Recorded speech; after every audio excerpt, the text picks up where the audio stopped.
Welcome students. आज हम electrochemistry में आगे कंटिन्यू करते हुए मिक्स्ड बफर सॉल्यूशंस लेंगे। पिछली क्लास में हमने सिंपल बफर और मिक्स्ड बफर को समझा था। अब हम बफर एक्शन पढ़ रहे हैं, जिसमें हमने सिंपल बफर का बफर एक्शन कर चुके हैं। अब आज मिक्स्ड बफर का बफर एक्शन लेंगे, जिसमें सबसे पहले हम एसिडिक बफर लेंगे। तो एसिडिक बफर का एग्जाम्पल जैसे कि acetic acid plus sodium acetate solution, ये एग्जाम्पल हो गया एसिडिक बफर का।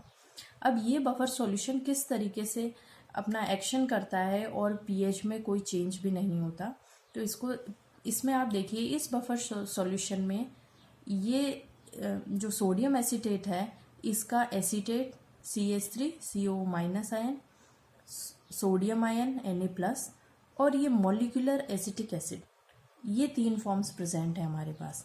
अब देखिए, इसमें जब हम स्ट्रॉन्ग एसिड HCl, HNO3, कोई भी स्ट्रॉन्ग एसिड जब हम मिलाते हैं तो इस स्ट्रॉन्ग एसिड के H+ आयंस रिलीज होते हैं। अब ये H+ आयंस जो एसीटेट आयन है उसके साथ कंबाइंड हो जाएंगे, और हमें पता है कि जो एसीटेट आयन से H+ कंबाइंड होकर एसिटिक एसिड बनेगा, और एसिटिक एसिड एक वीक इलेक्ट्रोलाइट है, वीक एसिड है, जो बहुत कम आयोनाइज होता है। तो ये वीकली आयोनाइज होगा। प्लस यहाँ पे एक इफेक्ट और है, common ion effect. Common ion effect अपन स्टार्टिंग क्लासेस में डिग्री ऑफ आयनाइजेशन जब पढ़ा था, हम डिस्कस कर चुके हैं। तो कॉमन आयन इफेक्ट की वजह से भी इसका आयनाइजेशन सप्रेस होगा और H+ आयन फ्री नहीं रह पाएंगे, इसलिए पीएच में किसी भी प्रकार का चेंज ऑब्जर्व नहीं होगा। आगे हम लेते हैं कि यदि इस एसिडिक बफर में बेस मिलाएं तो क्या होगा। Similarly, if a strong base NaOH is added to this buffer solution, then the OH- ions released from NaOH gets neutralized by the molecular acetic acid. अब आप देखिए पीछे क्या हो रहा था, पीछे जो एसिटेट आयन था वो H+ से कंबाइन हो रहा था। यहाँ पे मॉलिक्यूलर एसिटिक एसिड अपना रोल प्ले करेगा और ये OH- से कंबाइन हो जाएगा, और यहाँ पे हमको एसिटेट आयन मिल जाएगा और वाटर मिल जाएगा। वाटर तो वैसे भी न्यूट्रल होता है, तो as a result no change in pH is observe. तो आप इसमें पूरा कंक्लूजन करके देखिए, H+ पीछे H+ भी फ्री नहीं रह पा रहा था, इसलिए एसिड की पीएच भी नहीं बन रही थी, और यहाँ पे OH- भी फ्री नहीं रह पा रहा, इसलिए बेसिक पीएच भी नहीं बन रही। ओवरऑल पीएच में किसी भी प्रकार का चेंज नहीं हो रहा।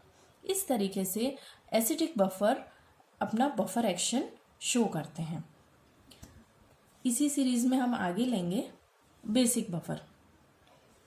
बेसिक बफर का हम एग्जाम्पल लें NH4Cl प्लस NH4OH। तो जैसा हमने पीछे समझा था, ठीक उसी से काफ़ी रिजेंबल करता है। यहाँ पे भी हमारे पास 3 फॉर्म्स हैं। NH4Cl टूट जाएगा NH4 प्लस Cl-, और हमारे पास है मॉलिक्यूलर अमोनियम हाइड्रोक्साइड, ये 3 फॉर्म्स हैं।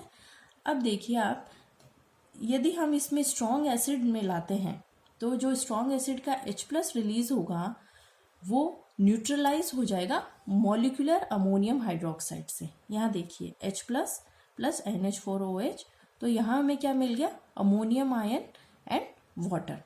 तो overall no change in pH is observe. फिर एक इम्पॉर्टेंट बात यह है कि जो NH4OH है वो वीकली आयनाइज होता है, क्योंकि ये वीक इलेक्ट्रोलाइट है, प्लस इसमें कॉमन आयन इफेक्ट भी है। तो कॉमन आयन इफेक्ट भी हो गया, वीक इलेक्ट्रोलाइट भी हो गया, तो ओवरऑल ये वीकली आयनाइज होता है। तो इसका ये इफेक्ट है, हमें आगे देखते हैं, आगे समझते हैं।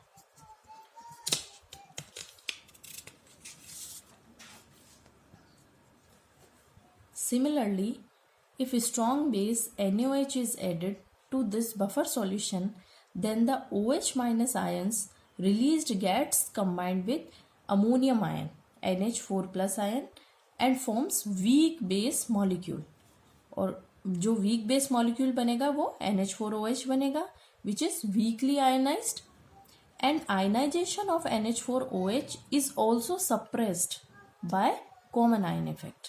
तो यहाँ आप देखिए जो OH माइनस स्ट्रॉन्ग बेस से आया वो NH4 प्लस से कंबाइंड हो गया और क्या बना लिया, NH4OH का मॉलिक्यूल बना लिया।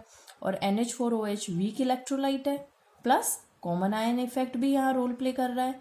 तो overall no change in pH is observe.